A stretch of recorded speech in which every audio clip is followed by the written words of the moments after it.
Item ಯಾವುದೇ ಇರಲಿ try ಮಾಡಿ ಆಚಿ ಚಿಕನ್ ಮಸಾಲಾ. ಎಷ್ಟೋ ಕಷ್ಟಪಟ್ಟು ಕಾದು ಕುಳಿತಿರುವಂತಹ ಲಕ್ಷಾಂತರ ಹುದ್ದೆಯ ಆಕಾಂಕ್ಷಿಗಳಿಗೆ ಸರ್ಕಾರ ಕಂಟಿನ್ಯೂಸ್ ಆಗಿ ಮೋಸ ಮಾಡ್ತಾ ಬಂದಿದೆ. ಲಕ್ಷಾಂತರ ಹುದ್ದೆಗಳನ್ನ ಭರ್ತಿ ಮಾಡದೆ ಬಹಳಷ್ಟು ಜನ ಯುವಕರು ಬದುಕೋಕ್ಕೂ ಆಗದೆ, ಇರಕ್ಕೂ ಆಗದೆ, ಎಲ್ಲಾದ್ರೂ ಹೋಗೋಕ್ಕೂ ಆಗದೆ ವಿಲವಿಲ ಅಂತ ಒದ್ದಾಡ್ತಾ ಇದ್ದಾರೆ. ಕೆಲಸ ಇಲ್ಲ ಅಂದ್ರೆ ಸಮಾಜದಲ್ಲಿ ಮರ್ಯಾದೆ ಇಲ್ಲ, ಕೆಲಸ ಇಲ್ಲ ಅಂದ್ರೆ ಮನೆಗಳಲ್ಲಿ ಮರ್ಯಾದೆ ಇಲ್ಲ, ಕೆಲ್ಸಕ್ಕೂ ಹೋಗೋಕ್ಕೂ ಆಗದೆ, ಮನೆಯಲ್ಲಿ ಇರೋದಕ್ಕೂ ಆಗದೆ ವಿಲವಿಲ ಅಂತ ಒದ್ದಾಡ್ತಾ ಇದ್ದಾರೆ. ಆದ್ರೆ ಸರ್ಕಾರ ಮಾತ್ರ ಉದ್ಯೋಗ ಮತ್ತು ಹುದ್ದೆಗಳ ನೇಮಕಾತಿಯಲ್ಲಿ ಮಾತ್ರ ಮೀನಾಮೇಷ ಎನಿಸ್ತಾ ಇದೆ. ಎಷ್ಟು ಬಾರಿ ಪ್ರತಿಭಟನೆ ಮಾಡಲಿ, ಎಷ್ಟೇ ಜೋರಾಗಿ ಧರಣಿ ಮಾಡಲಿ, ಸರ್ಕಾರ ಮಾತ್ರ ಮನಸ್ಸು ಮಾಡ್ತಾ ಇಲ್ಲ. ಈ ಹಿನ್ನೆಲೆಯಲ್ಲಿ ಇವತ್ತು ವಿದ್ಯಾಕಾಶಿ ಧಾರವಾಡದಲ್ಲಿ ಸರ್ಕಾರಿ ಹುದ್ದೆ ಕಿಚ್ಚು ತೀವ್ರಗೊಂಡಿದೆ. ಖಾಲಿ ಹುದ್ದೆಗಳ ನೇಮಕಾತಿಗಾಗಿ ರೊಚ್ಚಿಗೆದ್ದ ವಿದ್ಯಾರ್ಥಿಗಳು ಜುಬ್ಲಿ ವೃತ್ತದಲ್ಲಿ ಹೋರಾಟ ನಡೆಸ್ತಾ ಇದ್ದಾರೆ.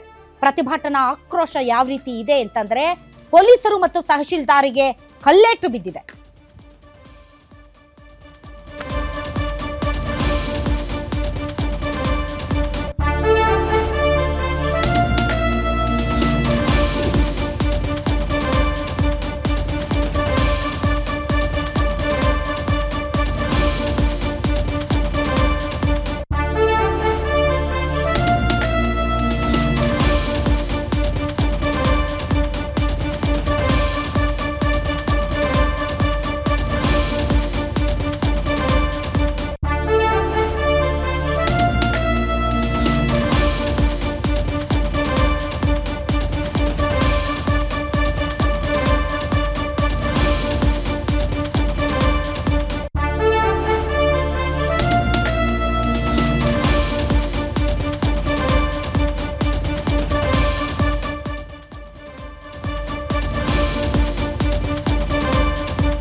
ವಿದ್ಯಾಕಾಶಿ ಧಾರವಾಡದಲ್ಲಿ ತೀವ್ರಗೊಂಡಿದೆ ಸರ್ಕಾರಿ ಹುದ್ದೆಯ ಕಿಚ್ಚು.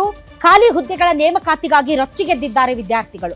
ಜುಬ್ಲಿ ವೃತ್ತದಲ್ಲಿ ಜೋರಾಗಿದೆ ವಿದ್ಯಾರ್ಥಿಗಳ ಪ್ರತಿಭಟನಾ ಆಕ್ರೋಶ. ಈ ವೇಳೆ ಪೊಲೀಸರು ಮತ್ತು ತಹಶೀಲ್ದಾರ್ಗೆ ಕಲ್ಲೇಟು ಬಿದ್ದಿದೆ. ತಾವು ನೋಡ್ತಾ ಇರಬಹುದು ದೃಶ್ಯಗಳಲ್ಲಿ ಯಾವ ರೀತಿ ವಿದ್ಯಾರ್ಥಿಗಳು ಅಲ್ಲಿ ಪ್ರತಿಭಟನೆಯನ್ನ ನಡೆಸ್ತಾ ಇದ್ದಾರೆ ಅಂತ. ಬ್ಯಾರಿಕೇಡ್ ತಳ್ಳಿ ಸಚಿವರ ಭಾವಚಿತ್ರಕ್ಕೆ ಬೆಂಕಿ ಹಚ್ಚಿ ಆಕ್ರೋಶವನ್ನು ವ್ಯಕ್ತಪಡಿಸ್ತಾ ಇದ್ದಾರೆ. ವಿದ್ಯಾರ್ಥಿಗಳ ಪ್ರತಿಭಟನೆಗೆ ಬಿಜೆಪಿ ನಾಯಕರು ಕೂಡ ಕೈಜೋಡಿಸಿದ್ದಾರೆ. ಪ್ರತಿಭಟನಾಕಾರರನ್ನ ನಿಯಂತ್ರಿಸೋದಕ್ಕೆ ಪೊಲೀಸರು ಹರಸಾಹಸ ಮಾಡ್ತಾ ಇದ್ದಾರೆ. ಪ್ರತಿಭಟನೆ ವೇಳೆ ವಿದ್ಯಾರ್ಥಿಗಳು ಮತ್ತು ಪೊಲೀಸರ ನಡುವೆ ನೂಕಾಟ ನಡೆದಿದೆ.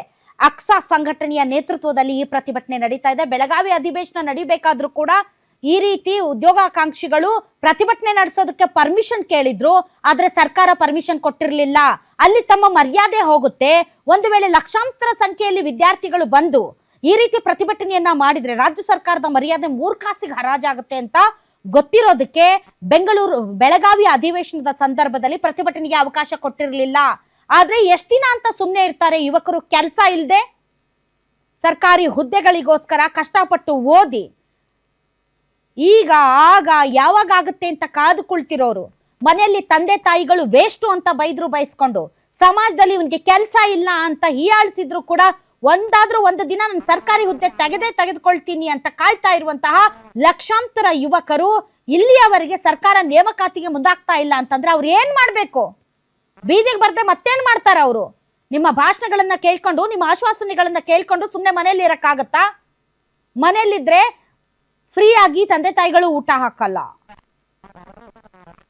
ಈಗಲೂ ಕೂಡ ಓದ್ತಾ ಇದ್ದೀವಿ ಅಂತ ಮನೆಯಲ್ಲಿ ಸುಳ್ಳು ಹೇಳಿ ಕಾಯ್ತಾ ಇದ್ದಾರೆ ಯಾವಾಗ ಕರೀತಾರೆ ಅಂತ, ಯಾವಾಗ ಕಾಲ್ ಫಾರ್ಮ್ ಮಾಡ್ತಾರೆ ಅಂತ ಯುವಕರು ಕಾಯ್ತಾ ಇದ್ದಾರೆ ಲಕ್ಷಾಂತರ ಸಂಖ್ಯೆಯಲ್ಲಿ. ಇವ್ರಿಗೆಲ್ಲ ಏನು ಹುಚ್ಚಿಡ್ದಿದ್ಯಾ ಇಷ್ಟು ಜನ ಬೀದಿಗೆ ಬಂದು ಪ್ರತಿಭಟನೆ ಮಾಡೋದಕ್ಕೆ? ಇತ್ತೀಚೆಗೆ ವಿದ್ಯಾರ್ಥಿಗಳು ಯಾರು ದುಡ್ಡು ಕೊಟ್ಟರು ಕೂಡ ಬರಲ್ಲ. ಹಂಗಂತ ವಿದ್ಯಾರ್ಥಿಗಳೇನು ದುಡ್ಡು ಕೊಟ್ಟು ಪ್ರತಿಭಟನೆಗೆ ಇಸ್ಕೊಂಡು ಪ್ರತಿಭಟನೆಗೆ ಬರಲ್ಲ. ಉದಾಹರಣೆಗೆ ಹೇಳ್ತಾ ಇರೋದು. ಅಂಥದ್ರಲ್ಲಿ ಇವತ್ತು ಹೊಟ್ಟೆ ಉರಿದಿರೋದಕ್ಕೆ ಅಷ್ಟು ದೊಡ್ಡ ಪ್ರಮಾಣದಲ್ಲಿ ವಿದ್ಯಾರ್ಥಿಗಳು ಬೀದಿಗೆ ಇಳಿದಿದ್ದಾರೆ. ಮತ್ತು ಅವ್ರ ಮೇಲೆ ಲಾಠಿ ಚಾರ್ಜ್ ಮಾಡ್ತೀರಿ, ಅವ್ರ ಮೇಲೆ ಬಲಪ್ರಯೋಗ ಮಾಡ್ತೀರಿ, ಅವರ ಹೋರಾಟದ ಕಿಚ್ಚನ್ನ ಆರಿಸೋದಕ್ಕೆ ಪ್ರಯತ್ನ ಪಡ್ತೀರಿ. ಅವ್ರಿಗೆ ಬೇಕಾಗಿರೋದು ನಿಮ್ಮ ಲಾಠಿ ಏಟುಗಳಲ್ಲ, ನಿಮ್ಮ ಆಶ್ವಾಸನೆಗಳಲ್ಲ, ನಿಮ್ಮ ಭಾಷಣಗಳಲ್ಲ, ಖಾಲಿ ಇರುವಂತ ಹುದ್ದೆಗಳನ್ನ ಭರ್ತಿ ಮಾಡಿ ಅಷ್ಟೇ. ಸುಮಾರು ಏನಿಲ್ಲ ಅಂದ್ರೂ 2.85 ಲಕ್ಷ ಹುದ್ದೆಗಳು ಖಾಲಿ ಇವೆ ಅಂತ. 2.85 ಲಕ್ಷ, ಹತ್ತತ್ರ 3 ಲಕ್ಷ ಹುದ್ದೆಗಳು ಖಾಲಿ ಇವೆ. ಸಾವಿರಾರು ಆಕಾಂಕ್ಷಿಗಳು ಉದ್ಯೋಗಕ್ಕೋಸ್ಕರ ನೇಮಕಾತಿ ಅಧಿಸೂಚನೆಗಳಾಗ್ಲಿ ಅಥವಾ ಪರೀಕ್ಷೆಗಳು ಕಂಡಕ್ಟ್ ಮಾಡ್ತಾ ಇಲ್ಲ, ಅಧಿಸೂಚನೆಯನ್ನು ಹೊರಡಿಸಲ್ಲ, ಪರೀಕ್ಷೆಗಳು ಕಂಡಕ್ಟ್ ಮಾಡ್ತಾ ಇಲ್ಲ, ನೇಮಕಾತಿಗಳು ಕೂಡ ಆಗ್ತಾ ಇಲ್ಲ. ಈ ಹಿಂದೆ ಪ್ರತಿಭಟನೆಯನ್ನ ನಡೆಸೋದಕ್ಕೆ ಬಂದಂತ ವಿದ್ಯಾರ್ಥಿಗಳನ್ನು ಕೂಡ ಪೊಲೀಸರು ತಡೆದ್ರು. ಇವತ್ತು ಕೂಡ ತಡೀತಾ ಇದ್ದಾರೆ. ಅವ್ರ ಕರ್ತವ್ಯ ಅವ್ರು ಮಾಡ್ತಾ ಇದ್ದಾರೆ, ಅವ್ರು ಮಾಡಬಾರ್ದು ಅಂತ ಏನೂ ಇಲ್ಲ. ಆದರೆ ಸ್ಪಷ್ಟ ಭರವಸೆಯನ್ನ ನೀಡ್ತಾ ಇದ್ರೆ ನಾವು ಉಗ್ರ ಹೋರಾಟವನ್ನ ಮಾಡ್ತೀವಿ ಅಂತ. ಯಾರನ್ನ ಕೆಣಕಿದ್ರು ವಿದ್ಯಾರ್ಥಿಗಳನ್ನ ಮತ್ತು ಯುವಕರನ್ನ ಕೆಣಕೋದು ಒಳ್ಳೆಯ ಸರ್ಕಾರದ ಲಕ್ಷಣ ಅಲ್ಲ. ಯಾಕೆ ಅಂದ್ರೆ ಕಳೆದ 2 ವರ್ಷಗಳಿಂದ ಸರ್ಕಾರಿ ಉದ್ಯೋಗಗಳ ನೇಮಕಾತಿ ಬಹುತೇಕ ಸ್ಥಗಿತಗೊಂಡಿದೆ.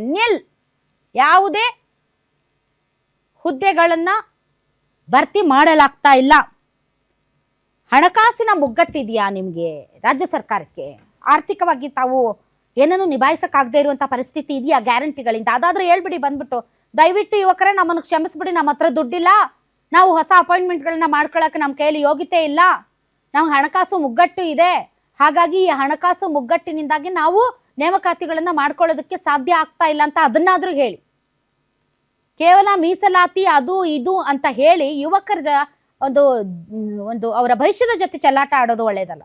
ಟು ಬಿ ಫ್ರ್ಯಾಂಕ್, ಇಷ್ಟು ಹೋರಾಟ ಇಷ್ಟು ಪ್ರತಿಭಟನೆ ನಡೆದ್ರು ನಿಮ್ಮ ಮನಸ್ಸು ಕರಗಲ್ಲ ಅಲ್ಲ ಸರ್ಕಾರದವರಿಗೆ? ಅದೇನೇನು ವ್ಯಾಜ್ಯ ಇದೆಯೋ ಅದೇನೇನು ತಕರಾರು ಇದೆಯೋ ಆದಷ್ಟು ಬೇಗ ಮುಗಿಸಿ. ಹತ್ತತ್ರ 3 ಲಕ್ಷ ಹುದ್ದೆಗಳು ಖಾಲಿ ಇವೆ ಅಂತಂದ್ರೆ ಅದು ನಿಜಕ್ಕೂ ಕೂಡ ಒಳ್ಳೆ ಸರ್ಕಾರದ ಲಕ್ಷಣ ಅಲ್ಲ. ಅವ್ರ ಕೋರ್ಟಲ್ಲಿ ಕೇಸ್ ಹಾಕಿದ್ದಾರೆ, ಇವ್ರ ಕೋರ್ಟಲ್ಲಿ ಕೇಸ್ ಹಾಕಿದ್ದಾರೆ, ಒಳ ಮೀಸಲಾತಿ ಅದು ಇದು ಬಹಳಷ್ಟು ಗೊಂದಲಗಳಿವೆ, ಹೀಗಾಗಿ ಏನು ಮಾಡೋಕ್ಕಾಗ್ತಾ ಇಲ್ಲ ಅಂತ ತಾವೇನು ಹೇಳ್ತಾ ಇದ್ದೀರಿ? ಅದನ್ನ ಕೇಳುವಷ್ಟು ಸಾವಧಾನ ತಾಳ್ಮೆ ಈ ಯುವಕರಿಗಿಲ್ಲ.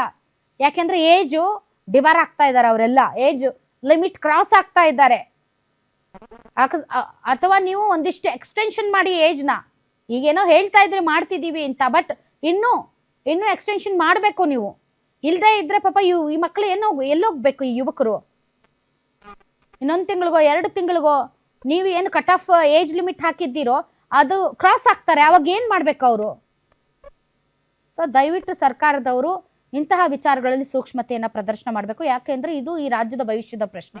ಅವರೆಲ್ಲರೂ ಕೂಡ ಸರ್ಕಾರಿ ಹುದ್ದೆಗಳಿಗೆ ಬರಬೇಕು ಅಂತ ಹಗಲು ಇರುಳು ಓದ್ತಾ ಇರುವಂತ ಹುಡುಗರವರು.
ನಮಸ್ತೆ. ಇವತ್ತು ಕರ್ನಾಟಕದ ಇತಿಹಾಸದಲ್ಲಿ ಅತಿ ಕರಾಳ ದಿನ. ಪ್ರತಿಯೊಬ್ಬ ವಿದ್ಯಾವಂತ ಯುವಕ ತನ್ನ ಹಕ್ಕಿಗೋಸ್ಕರ ರಸ್ತೆಗೆ ಇಳಿದಾನಂತಂದ್ರೆ ಸರ್ಕಾರ ಯಾವ ಮಟ್ಟಿಗೆ ಅಧಪತನಕ್ಕೆ ಒಳಗಾಗಿತ್ತು ಅಂತ ನಾವು ಇದ್ರ ಮುಖ ಹೇಳ್ಬೋದು. ನಾವೇನ್ ಸ್ವಾಮಿ ನಿಮ್ ಪಕ್ಷದಾಗ ಸ್ಥಾನ ಕೊಡ್ರಿ, ನಮಗೇನು ಮಿನಿಸ್ಟರ್ಗಿರಿ ಕೊಡ್ರಿ ಅಂತ ಕೇಳಾಕತ್ತಿಲ್ಲ. ನಾವು ಓದಿದಂತ ಓದಿಗೆ ಒಂದು ಸರಿಯಾದ ಬೆಲೆ ಕೊಡ್ರಿ, ಕಾಲ್ಫಾರ್ಮ್ ಮಾಡ್ರಿ, ಸರಿಯಾಗಿ ಕಾಲ್ಫಾರ್ಮ್ ಮಾಡ್ರಿ. ಸಾವಿರಾರು ಹುದ್ದೆಗಳು ಖಾಲಿ ಬಿದ್ದಾವ್. ಒಬ್ಬ ಸರ್ಕಾರಿ ನೌಕರನ ಮೇಲೆ ಎಷ್ಟೋ ಕೆಲಸದ ಹೊರೆ ಐತಿ. ಆ ಹೊರೆಯನ್ನು ತಗ್ಸಕ್ಕೋಸ್ಕರ ನೀವು ನಿಜವಾಗಿ ಕಾಲ್ಫಾರ್ಮ್ ಮಾಡ್ಕೊಳ್ಳೇಬೇಕು. ನೀವು ಮಾಡ್ಲಾರ್ದ ಕೇವಲ ನಿಮ್ಮ ಕುರ್ಚಿಯನ್ನು ಉಳಿಸ್ಕೊಳ್ಳೋಕೋಸ್ಕರ ಕಾಲ ದುಡಕತ್ತೀರಿ. ಸಿದ್ದರಾಮಯ್ಯ ಅವರೇ ನಿಮ್ಮ ಬಗ್ಗೆ ಅಪಾರವಾದ ಅಭಿಮಾನ ಇತ್ತು. ನಿಮ್ಮ ಸರ್ಕಾರ ಬರಕ್ಕೆ ಕಾರಣನೇ ಯುವ ಶಕ್ತಿ. ಯಾಕಂದ್ರೆ ಬಿಜೆಪಿ ಸರ್ಕಾರ ಇದ್ದಾಗ ಹೋರಾಟ ಮಾಡಿ ನಿಮ್ಮನ್ನು ತಂದೋರ ಇವರು. ಅದೇ ಯುವಕರಿಗೆ ನೀವು ಮಣ್ಣು ಕೊಡಕ್ ನಿಂತೀರಿ. ಇಷ್ಟು ವರ್ಷ ಆದ್ರೂ ನೀವು ಬಂದು ಇನ್ನ ಮಟ್ಟ ಒಂದು ಕಾಲ್ಫಾರ್ಮ್ ಮಾಡಕತ್ತಿಲ್ಲ. ಬರೀ ಕೇಳಿದ್ರೆ ಮಾಡ್ತೇವೆ. ಪ್ರತಿಯೊಬ್ಬ ವಿದ್ಯಾವಂತ ಯುವಕ ತಮ್ಮ ಅಪ್ಪ ಅಮ್ಮನ ಕನಸು ಈಡೇರಿಸಕಂತ ಇಲ್ಲಿ ಬಂದಾನ. ಒಬ್ಬ ವಿದ್ಯಾವಂತ ಯುವಕ ಧಾರವಾಡದಾಗ ನೆನೆಸ್ಬೇಕಂದ್ರೆ ತಿಂಗಳ ಇಲ್ಲಂದ್ರೆ 5,000 ರಿಂದ 10,000 ರೂಪಾಯಿ ಖರ್ಚು ಐತ್ರಿ. ಎಷ್ಟೋ ಮಂದಿ ಮಾನಸಿಕವಾಗಿ ಜರ್ಜರಿತರಾಗ್ಯಾರ. ಮೊನ್ನೆ ಒಂದು ಸರ್ವೆ ಹೇಳ್ತೈತಿ, ಡಿಪ್ರೆಷನ್ಗೆ ಮೂಲ ಕಾರಣ ಕಾಂಪಿಟೇಟಿವ್ ಎಕ್ಸಾಮ್ಸ್ ಅಂತ. ಯಾಕಂದ್ರೆ ಓದ್ತಾನ್ರಿ, ಕುಂತ ಓದ್ತಾನೆ 7 ತಾಸು 8 ತಾಸು ಲೈಬ್ರರಿ ಕುಂತ ಓದ್ತಾನೆ. ಅವನು ಓದಿಗೆ ಬೆಲೆ ಇಲ್ಲ ಅಂದ್ರೆ ಮತ್ತಾಕ್ರಿ ಓದ್ಬೇಕು ಇಲ್ಲಿ ಬಂದು. Exactly correct. ಕಾಂಪಿಟೇಟಿವ್ ಎಕ್ಸಾಮ್ಸ್ಗೆ ರೆಡಿ ಆಗ್ತಾರೆ, ಹಾಸ್ಟೆಲ್ಗಳಲ್ಲಿ ಇರ್ತಾರೆ, ಅವಧಿ ಮುಗ್ದೋಗಿರುತ್ತೆ, ಹಾಸ್ಟೆಲಿಂದ ವೆಕೆಟ್ ಮಾಡಂತಾರೆ. ಅದೇನೋ ಮಾಡ್ತೀನಿ ಅಂದಿಯಲ್ಲಪ್ಪ, ಮನೆಯಿಂದ ಹೊರಗೆ ಹೋಗಿ ಅಂತ ತಂದೆ ತಾಯಿಗಳು ಬೈತಾರೆ. ಇನ್ನೊಂದು ಕಡೆ ಸಮಾಜ ಕೂಡ ಏನು ವಯಸ್ಸಾಯ್ತು ಇನ್ನೂ ಕೆಲಸಕ್ಕೆ ಹೋಗುವಲ್ತಲ್ಲ ಇದು ಅಂತ. ಇಂತಹ ಪ್ರೆಷರ್ ಮಧ್ಯೆ ನೇಮಕಾತಿಗೋಸ್ಕರ ಬಾಯಿ ತಕ್ಕೊಂಡು ಕಾಯ್ತಾ ಇರುವಂತಹ ಈ ಯುವಕರ ಅಳಲು ಯಾರೂ ಕೇಳಿಸ್ಕೊಳ್ತಾ ಇಲ್ಲ. ಕಳೆದ ಬೆಳಗಾವಿ ಅಧಿವೇಶನದಲ್ಲೇ ಇದು ಜೋರಾಗೋದಿತ್ತು, ಅವಕಾಶ ಕೊಡಲಿಲ್ಲ ಅವರು. ಆದರೆ ನೀವು ಎಷ್ಟೇ ಹತ್ತಿಕ್ಕಬೇಕಂದ್ರೂ ಇಂಥವು ಹತ್ತಿಕ್ಕಕ್ಕೆ ಸಾಧ್ಯನೇ ಇಲ್ಲ. ಅದು ಈ ದೇಶದ ವಿದ್ಯಾರ್ಥಿಗಳು ರಸ್ತೆಗಿಳಿದ್ರೆ ಅದರ ಪರಿಸ್ಥಿತಿ ಬೇರೆಯದೇ ಆಗುತ್ತೆ. ಸೊ ಇಂಥ ಘಟನೆಗಳು ಅಥವಾ ಇದರಿಂದ ಮುಂದಾಗಬಹುದಾದಂಥ ಪರಿಣಾಮಗಳನ್ನು ತಡಿಬೇಕು ಅಂತಂದರೆ ಆದಷ್ಟು ಬೇಗ ನೇಮಕಾತಿ ಪ್ರಕ್ರಿಯೆಯನ್ನು ಆರಂಭ ಮಾಡಿ. ಇನ್ನು ಈ ಮಧ್ಯೆ ಅಲ್ಲಿ ಪ್ರತಿಭಟನೆ ಹೇಗೆ ನಡೀತಾ ಇದೆ ಅನ್ನೋದರ ಬಗ್ಗೆ ನನ್ನ ಕಲೀಗ್ ಶ್ರೀಧರ್ ಪರಿಸ್ಥಿತಿಯ ಚಿತ್ರಣವನ್ನು ನಮ್ಮ ಮುಂದೆ ಇಟ್ಟಿದ್ದಾರೆ. ಬನ್ನಿ, ಹೇಗಿದೆ ಪರಿಸ್ಥಿತಿ ಅನ್ನೋದನ್ನು ನೋಡೋಣ. ಖಾಲಿ ಇರುವ ಹುದ್ದೆಗಳ ನೇಮಕ ಮಾಡಬೇಕು ಅನ್ನೋ ಕಾರಣಕ್ಕೆ ಇವತ್ತು ಬಿಜೆಪಿ ಪ್ರತಿಭಟನೆಗೆ ಕರೆಯನ್ನು ನೀಡಿತು. ಅದರಂತೆ ಇವತ್ತು ವಿದ್ಯಾರ್ಥಿಗಳು ಬಹುದೊಡ್ಡ ಸಂಖ್ಯೆಯಲ್ಲಿ ಬಂದು ಇವತ್ತು ತಮ್ಮ ಆಕ್ರೋಶವನ್ನ ಹೊರ ಹಾಕುವಂತ ಕಾರ್ಯವನ್ನ ಮಾಡ್ತಿದ್ದಾರೆ. ಸದ್ಯ ನಾವೀಗ ಜುಬ್ಲಿ ವೃತ್ತದಲ್ಲಿದ್ದೀವಿ. ಯಾವ ರೀತಿಯಾಗಿ ವಿದ್ಯಾರ್ಥಿಗಳು ಈ ರೀತಿ ಒಂದು ಪ್ರತಿಭಟನೆ ಮೂಲಕ ಇಲ್ಲಿ ತಮ್ಮ ಆಕ್ರೋಶವನ್ನು ಹೊರ ಹಾಕ್ತಿದ್ದಾರೆ. ಅಷ್ಟೇ ಅಲ್ಲದೆ ಬಿಜೆಪಿ ನಾಯಕರು ಕೂಡ ಇವತ್ತು ತಮ್ಮ ವಿದ್ಯಾರ್ಥಿಗಳಿಗೆ ಒಂದು ಸಾಥನ್ನು ನೀಡಿದ್ರು. ಇನ್ನು ಶ್ರೀನಗರ ವೃತ್ತದಿಂದ ಆರಂಭವಾದಂತಹ ಈ ಒಂದು ಪ್ರತಿಭಟನೆಯಲ್ಲಿ ಸಾವಿರಾರು ಸಂಖ್ಯೆಯಲ್ಲಿ ವಿದ್ಯಾರ್ಥಿಗಳು ಭಾಗಿಯಾಗಿ ತಮ್ಮ ಆಕ್ರೋಶವನ್ನ ಹೊರ ಹಾಕ್ತಲೇ ಬಂದರು. ರಾಜ್ಯದಲ್ಲಿ ಖಾಲಿ ಇರುವಂತಹ 2,77,000 ಹುದ್ದೆಗಳು ಶೀಘ್ರದಲ್ಲೇ ನೇಮಕ ಆಗಬೇಕು. ಅಷ್ಟೇ ಅಲ್ಲದೆ ಎಲ್ಲ ರೀತಿಯಲ್ಲಿ ಪ್ರೊಸೆಸ್ ಅನ್ನ ಇಮಿಡಿಯೇಟ್ ಅಂದ್ರೆ ಶೀಘ್ರದಲ್ಲೇ ಮಾಡಬೇಕು ಅನ್ನೋ ರೀತಿಯಾಗಿ ಇವತ್ತು ವಿದ್ಯಾರ್ಥಿಗಳು ತಮ್ಮ ಆಕ್ರೋಶವನ್ನ ಹೊರ ಹಾಕುವುದ್ರ ಜೊತೆಗೆ ತಮ್ಮ ಆಗ್ರಹವನ್ನ ವ್ಯಕ್ತಪಡಿಸಿದ್ರೆ ಕೆಲವೊಂದಿಷ್ಟು ಭಾಗದಲ್ಲಿ ಫ್ಲೆಕ್ಸ್ ಗಳನ್ನ ಹರಿದು ಹಾಕುವಂಥದ್ದು ಅಥವಾ ಏನು ತಮ್ಮ ಏನು ಬ್ಯಾನರ್ಗಳನ್ನ ತೆಗೆದ್ರು ಅವನ್ನ ಬೆಂಕಿ ಹಚ್ಚುವ ಕಾರ್ಯವನ್ನ ಮಾಡುವ ಮೂಲಕ ಸರ್ಕಾರದ ಗಮನವನ್ನು ಸೆಳೆಯುವ ಕಾರ್ಯವನ್ನ ಇವತ್ತು ವಿದ್ಯಾರ್ಥಿಗಳು ಮಾಡ್ತಾ ಇರುವಂಥದ್ದು. ಅಷ್ಟೇ ಅಲ್ಲದೆ ವಿದ್ಯಾರ್ಥಿಗಳನ್ನ ಯಾವುದೇ ರೀತಿಯಾಗಿ ಜುಬ್ಲಿ ಸರ್ಕಲ್ ವರೆಗೂ ತರಬಾರ್ದು ಅನ್ನೋ ಕಾರಣಕ್ಕೆ ಪೊಲೀಸರು ಹಲವಾರು ರೀತಿಯಾಗಿ ವ್ಯವಸ್ಥೆಯನ್ನ ಮಾಡ್ಕೊಂಡ್ರು, ಸಿಬ್ಬಂದಿಯನ್ನು ನೇಮಕವನ್ನ ಮಾಡ್ಕೊಂಡಿದ್ರು. ಆದ್ರೆ ಎಲ್ಲವನ್ನ ಧಿಕ್ಕರಿಸಿದಂತಹ ವಿದ್ಯಾರ್ಥಿಗಳು ಇವತ್ತು ತಮ್ಮ ಆಕ್ರೋಶದ ಕಟ್ಟೆ ಯಾವ ರೀತಿ ಹೊರ ಹಾಕ್ಬೋದು ಅನ್ನೋದನ್ನ ಇವತ್ತು ಧಾರವಾಡದಲ್ಲಿ ತೋರಿಸಿದ್ದಾರೆ. ಅಷ್ಟೇ ಅಲ್ಲದೆ ಶ್ರೀನಗರ ವೃತ್ತದಿಂದ ಜುಬ್ಲಿ ವೃತ್ತದವರೆಗೂ ಕಾಲ್ನಡಿಗೆಯ ಮೂಲಕ ಇವತ್ತು ವಿದ್ಯಾರ್ಥಿಗಳು ಆಗಮಿಸಿ ತಮ್ಮ ಆಕ್ರೋಶವನ್ನ ಹೊರ ಹಾಕ್ತಾ ಇದ್ದಾರೆ. ಅಷ್ಟೇ ಅಲ್ಲದೆ ಸರ್ಕಾರದಲ್ಲಿ ಶೀಘ್ರವಾಗಿ ನೇಮಕಾತಿ ಆಗಬೇಕು. ಅದು ಅಷ್ಟೇ ಅಲ್ಲದೆ ಯಾವ ರೀತಿಯಾಗಿ ಹಿಂದಿನ ಸರ್ಕಾರದಲ್ಲಿ ನೇಮಕ ಆಗಿದ್ದು ಅವೆಲ್ಲವೂ ಕೂಡ ಈ ಸರ್ಕಾರದಲ್ಲೂ ಕೂಡ ಪಾರದರ್ಶಕವಾಗಿ ನೇಮಕ ಆಗಬೇಕು ಅನ್ನೋ ಕಾರಣಕ್ಕೆ ಇಲ್ಲಿ ಬಿಸಿಲಲ್ಲೂ ಕೂಡ ಬಂದು ತಮ್ಮ ಪ್ರತಿಭಟನೆಯನ್ನ ಈಗ ತೋರಿಸ್ತಾ ಇರುವಂಥದ್ದು. ಸದ್ಯ ವಿದ್ಯಾರ್ಥಿಗಳು ಒಂದೇ ವಿಚಾರವನ್ನ ಇಟ್ಟುಕೊಂಡು ಬಂದಿದ್ದಾರೆ. ಈಗ ನೇಮಕಾತಿ ಆಗಿರ್ಬೋದು ಅಥವಾ ಮುಂದಿನ ದಿನಗಳಲ್ಲಿ ಮತ್ತಷ್ಟು ಹೊಸ ಹುದ್ದೆಗಳನ್ನು ಸೃಷ್ಟಿಯಾಗಿರ್ಬೋದು ಅಥವಾ ಈ ರೀತಿಯಾಗಿ ಎಲ್ಲವನ್ನ ಶೀಘ್ರದಲ್ಲೇ ರಾಜ್ಯ ಸರ್ಕಾರ ಮಾಡಬೇಕು, ಇಲ್ದಿದ್ರೆ ನಾವು ಮತ್ತೆ ಹೋರಾಟಕ್ಕೆ ಮುಂದಾಗ್ತೀವಿ ಅನ್ನೋ ಒಂದು ಎಚ್ಚರಿಕೆಯನ್ನ ಈಗಾಗಲೇ ರಾಜ್ಯ ಸರ್ಕಾರಕ್ಕೆ ವಿದ್ಯಾರ್ಥಿಗಳು ನೀಡಿರುವಂಥದ್ದು. Shridhar Mundragi, Guarantee News, Dharwad. ನಿಮ್ಮೂರಿನಿಂದ ವಿಶ್ವ ಮಟ್ಟದವರೆಗೆ ರಾಜಕೀಯ, ಸಿನಿಮಾ, ಸ್ಪೋರ್ಟ್ಸ್ ಯಾವ ಸುದ್ದಿಯೂ ಮಿಸ್ ಆಗಲ್ಲ. ಬರೀ ಸುದ್ದಿಯಷ್ಟೇ ಅಲ್ಲ, ಜೊತೆಯಲ್ಲೇ ಇರುತ್ತೆ ವಿಶ್ಲೇಷಣೆ.